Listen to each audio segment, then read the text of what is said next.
Welcome to the Chemistry, Biology and Math Revision Hub. Today we are doing the Pearson Edexcel International A-Level Biology Unit 4 for October 2020, and this is the part 1 video of this paper. So I will do this in two parts. Part 1 will be question 1 to question 4, and part 2 will be question 5 to question 8. Let us begin. Question 1 says, the structure of a chloroplast is related to its role in photosynthesis. The diagram shows a chloroplast. Let me get this. Okay. So going down here, we have, of course, they've drawn it for us and they have labeled some parts within the chloroplast. So the first question says, which row in the table identifies the structures labeled P, Q, and V? So in the table, I see structure P. This is, of course, based on the size, this is a ribosome. And then it cannot be a starch grain because, of course, a ribosome is going to be smaller than that. And then structure Q, in comparison to the sizes, this should not be a ribosome because a ribosome should be smaller. It cannot be DNA, and it cannot be, so it has only to be a starch grain. And then the other parts, we have V. I see V is over here. Of course, that is going to be circular DNA. So the answer should be a D, as you can see. So let's move on to the next part. This part says, which structure contains Gulp? Of course, Gulp is going to be contained in the stroma because that is where the light-independent reactions are going to occur. So it should be the stroma, which is, going back, let's see, previously, we can see, yep, it's going to be that part, which is the stroma, basically, within this part here. So here we can see it's going to be structure R. And again, to take you back, structure R, as you can see, is this space in here. That is where the stroma is. Let's continue. So the next part says, the length of this chloroplast is 7.5 micrometer. So they say calculate the magnification of this diagram. So magnification is given by image size divided by the actual size. If they've given us this as the actual size, it means we have to get the image size, and that divided by the image size, you'll be able to get the answer, which could be close to this. So remember, you have to ensure that the units are in micrometer. So if you have measured using a ruler that is in centimeters, you have to convert that to micrometer and then be able to get an answer similar to this, although these others can also be accepted. The next part says, structures T and U are membranes. Compare and contrast the structures of these two membranes. I want to take you back so that we can see which one is T and which one is U. So we can see, of course, U is the outer membrane the membrane, of course, one of the two membranes. There is an inner membrane and the outer membrane. So this is the membrane of the outer part of the chloroplast, while these ones here are found within the thylakoids. So we have T, we have U. Both of them are membranes, but they are different. They have some similarities as well as some differences. So I began with the similarities is because they both contain a phospholipid bilayer. Since they are membranes, they should contain phospholipid bilayer. And then here we see the differences, I say. Structure T contains ATP synthase, but U does not. Of course, because there is going to be ATP synthesis. Structure T contains the electron carrier protein, but U does not. And also structure T has chlorophyll and photosystems. Of course, that is where photosynthesis is going to occur, or the light-dependent part of photosynthesis, but U does not have. Remember, U is part of the membrane enclosing the chloroplast, so it does not need the photosystems because that is not where the light-dependent reactions take place. They do take place in structure T. So if you wrote down some of these, since this was a 3-mark question, so writing one here and any two of these would earn you the 3 marks you're looking for. Let us move on. The next question says, an investigation studied the effect of periods of light and dark on the levels of chloroplast DNA in one species of a single-cell organism. One group of these organisms, Group A, was exposed to 36 hours of continuous light. So the other group of these organisms, which is Group B, was exposed to 12 hours of light, followed by 12 hours of darkness, and then followed by 12 hours of light. Now you can see this 12 plus that 12, and that 12 gives us a total of 36 hours. So there was light, 12 hours of light, 12 hours of darkness, and then 12 hours of light. While for this one, we had 36 hours of continuous light. So the experiments are different. Now, looking at the graph they've given us here, we can see on the vertical axis, we have the mean level of chloroplast DNA per cell. And here we have time in hours. Remember, for both, the experiment was carried out for 36 hours. So we can see on the horizontal axis, it goes until 36 hours. And for one experiment, we can see there is increase in the main level of chloroplast DNA, and then it blacks out, and then it increases. So since this was group B, which was exposed to 12 hours of light, 12 hours of darkness, and 12 hours of light, we can see that DNA is going to be made more during the light part of the experiment. For the other one that was carried out continuously in 36 hours of exposure to light, we can see there is continuous increase in DNA over time. So here they say these organisms divide by mitosis followed by cell division during the dark. So there is mitosis and then cell division during the dark. They say describe two conclusions that can be made about the replication of chloroplast DNA. Remember, there is increase in DNA, so it means the replication is going to occur during the light. So I said light is necessary for the replication of chloroplast DNA. You can only make this as an answer by observing what occurred in the two experiments. Here, during the 12 hours of darkness, there was no increase in DNA, so it tells you that DNA replication only occurs during the light reactions, or during the exposure to light.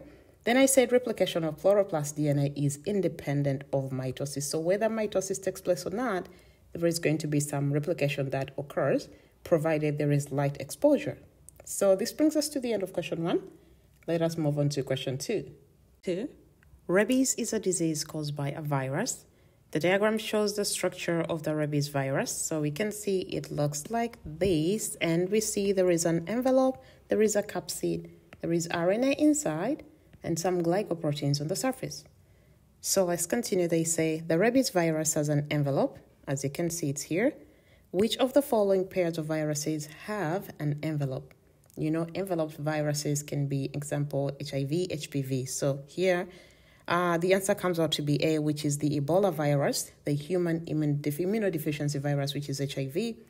And as we can see, I wrote some information here, like the TMV has no envelope, the lambda phage has no envelope. So the examples we can see here in part A matches what we're looking for. The answer should be A. The next question says, the structure of the rabies capsid is described as complex. Which of the following has a complex capsid structure? So here we can see, of course, the Ebola virus has a helical structure. The human immunodeficiency virus, HIV, has a polyhedral structure. Lambda phage is the one that satisfies what we are looking for. It has a complex structure. And then the tobacco mosaic virus has a helical structure. So it's only the lambda phage. You guys know it looks like a machine, right? It has a complex structure. So let's continue to the next part. Next part says, rabies virus is an RNA virus. How many of the following viruses are RNA viruses? So let's see here. The Ebola virus is an RNA virus. Human immunodeficiency virus, of course, this is also RNA. Lambda phage is DNA. And then tobacco mosaic virus is RNA. And again, to emphasize on this, please, you have to revisit this content. I know many students have, they confuse the type of material. So you have to make sure you know which are RNA viruses, which are DNA viruses, and how are their structures, so that you can know which one is complex, which one is helical, and so on. So the answer is for this part is C, which is that, and that. There are three that are RNA viruses.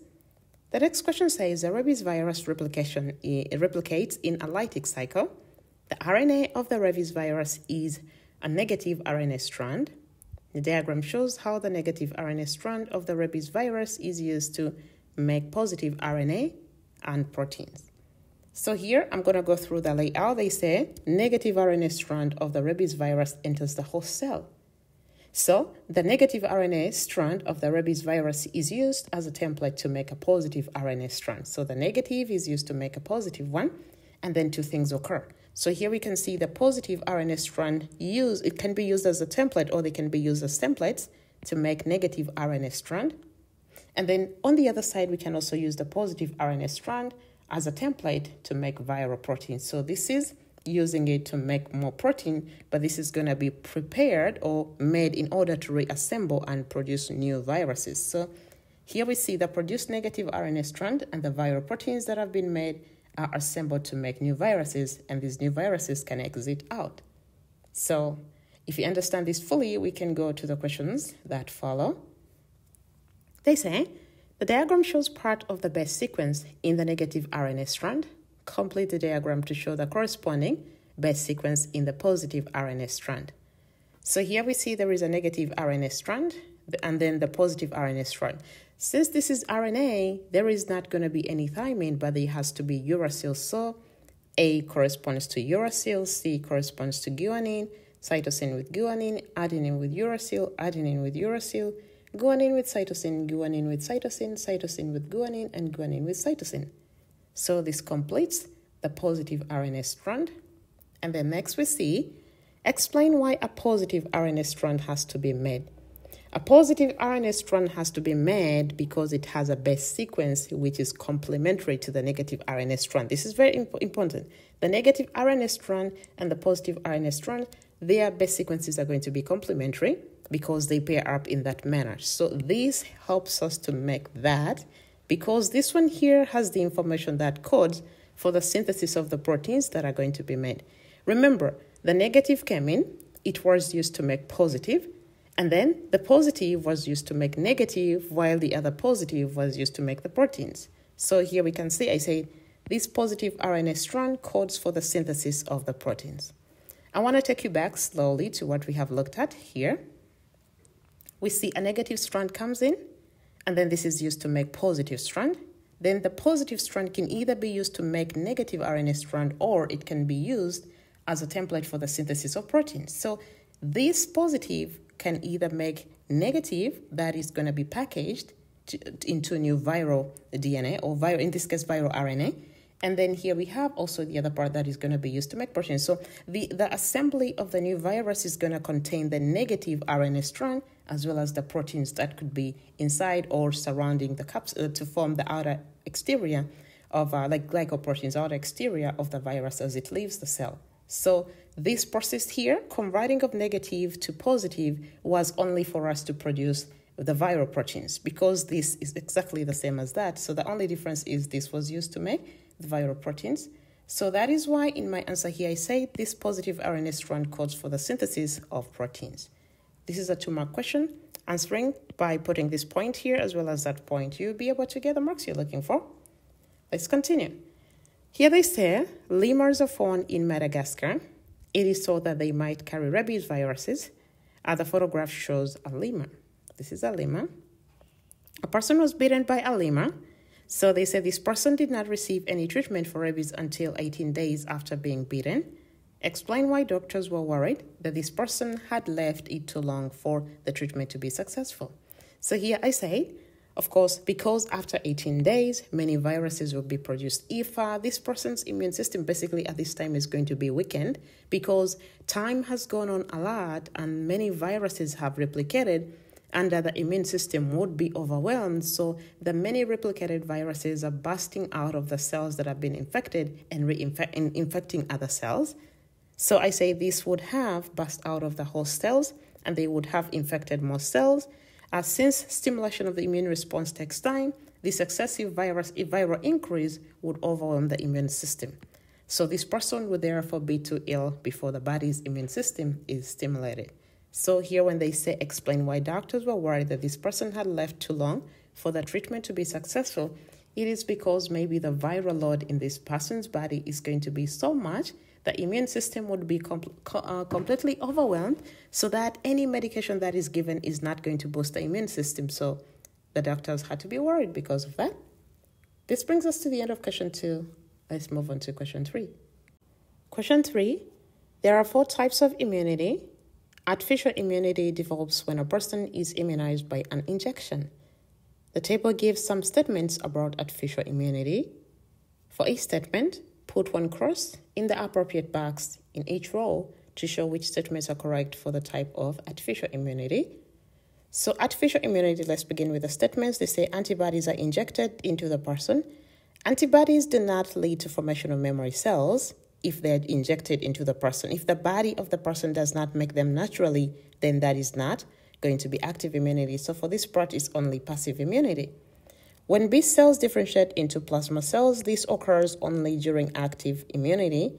And when memory cells are formed, this also occurs only during active immunity. So the answer should be that, that, and that.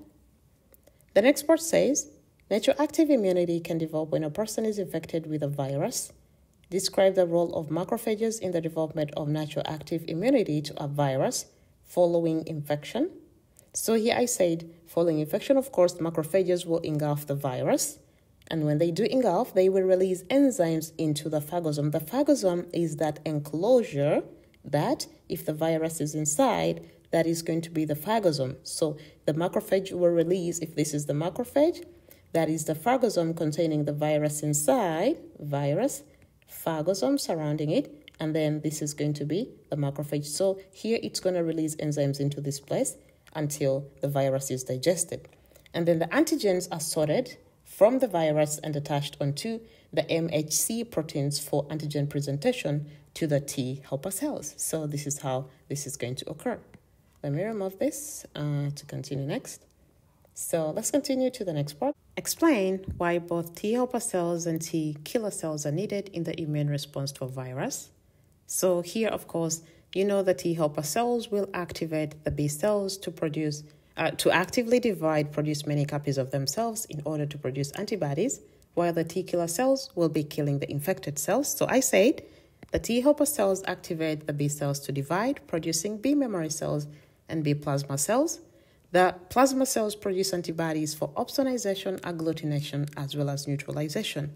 Then, the T helper cells also activate T killer cells to divide, producing T memory cells, as well as the activated T killer cells. And the activated T killer cells, of course, will produce perforins for the destruction of viruses or virus-infected cells. So the cells that have been infected by the viruses will be destroyed by the perforins that are produced by the T killer cells. Perforins kind of poke holes into the cells or into the membranes of these viruses in order to cause them to basically to take up a lot of water and burst due to excessive intake of these stuff. So this brings us to the end of question 3. Let's move on to question 4. Question 4. Redwood trees are the tallest living organisms on Earth. Some of the older trees are more than 2,000 years old. Dendrochronology can be used to work out how old a tree is and how much it has grown each year. A sample of the tree trunk, core, can be taken using an increment borer. The photograph shows an increment borer being used to take a sample of a tree trunk core. So this is what we see, taking a sample of the tree trunk core. And moving on to the next part, let's see here they say the diagram shows an increment borer pushed into the trunk of a large redwood tree. So here, this is the increment borer that is being used. We see the trunk of the tree and the middle of the trunk. They say an increment borer, 1 meter long, was inserted into a redwood tree. The borer did not reach the middle of the trunk. The distance from the end of the borer to the middle of the trunk is T centimeters. Calculate the radius of a tree with a circumference of 8 meters using R is equal to C divided by 2 pi, where you can see this is the circumference divided by 2 pi. Remember, they've told the circumference is 8 meters, so 8 divided by 2 pi gives us 1.273, which is about, they say, 2 decimal places, so it's 1.27 meters into decimal places. The next part says, calculate the distance T as a percentage of this radius. Remember, distance T is going to be the radius. Of course, we've got the radius. So radius minus the distance, which is 1 meter. So the radius is 1.27 minus 1 meter. T is going to be 0.27 meters. So the percentage, I say T as a percentage of the radius is going to be the distance T divided by the radius times 100, which gives us a 21.259. Again, we can round it off to 3 significant figures, which is 21.3%. And the answer is that. Let's move on to the next part. Here they say to calculate how old a tree is and how much it has grown, core samples are taken at different heights up the tree. The core samples are then aligned by matching the rings as shown in the diagram. Here we can see how the rings are marched. Okay, so this is going to be the oldest, and then that is going to be on the other side, because this is at the center of the trunk, so this is the oldest, and the other parts away are going to be the newest. So they ask which row of the table shows the newest and the oldest rings in this tree. So because they say this is the center of the trunk, we can see the oldest is going to be closer to S and the newest is going to be closer to P. So since they are aligned based on how they are, and this is the oldest, this part here has to be the newest. So newest rings are going to be P and the oldest rings are going to be S. The answer is going to be a B. Moving on, explain how these core samples can be used to calculate the age of this tree and use the information in the question and the diagram to support your answer. Remember here we are calculating the age of the tree using how rings were formed. So I said, since a new ring forms every year because the thickness of each ring depends on the conditions like temperature and rainfall patterns of the year the ring was formed. So you remember, every year there is going to be a ring that is formed. However, the ring can be thick or it can be thinner based on how the conditions of that year were. So it means if there is more rain and there is a lot of photosynthesis going on, it means there is going to be a thicker ring. However, if the conditions are harsh, it's too dry and so on, the rings could be thinner. So the rings in the samples are matched. So after counting or after looking at how the ring patterns are, they are going to be matched up, and they are going to count only once, or they only count a ring once if it overlaps. So if there is overlap, they will only count it once, but if it doesn't overlap, then they're going to count them as they are. The next part says, describe how the growth of this tree can be calculated. We can calculate it by measuring the height of the whole tree and dividing it by the number of rings. So height of the whole tree divided by the number of the rings is going to give us an approximate growth rate of this tree. So that's it. This brings us to the end of question 4 and the end of this part of the video. So please do not forget to subscribe to our channel. And as I said, I will make a video for part 2 and put its link below the description box of this video. See you in our next part. Bye-bye.